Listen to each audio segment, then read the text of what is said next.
जगन्नाथ कंठ शोभित कौस्तुभ पद्मनाभः वेदगर्वः चन्द्रसूर्यः विलोचनः जगन्नाथ लोकनाथ नीलाद्रिः सह परोहरि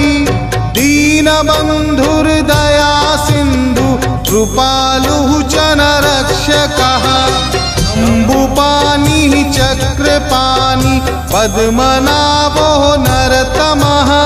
जगत्ताङ्गः पालकव्यापी सर्वव्यापी सुरेश्वरः लोकराजो देवराजो चक्रभूपश्च भूपतिः नीलाद्रि बद्रीनाथश्च अनन्तः पुरुषोत्तमः साक्षोऽध्यायः कल्पतरुः विमला प्रीतिवर्धनः बलभद्र वासुदेवः माधव मधुसूदनः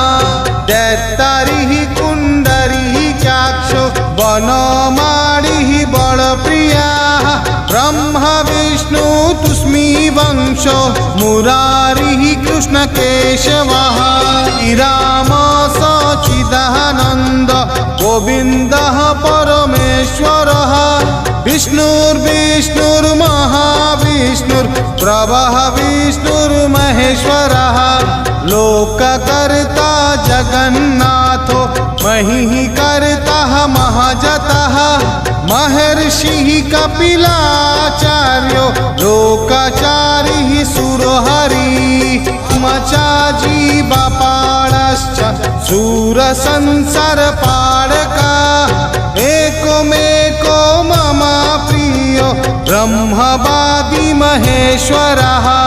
द्विभुजश्च चतुर्बाहु शतबाहु सहस्रः पद्मपत्र विशालाख्य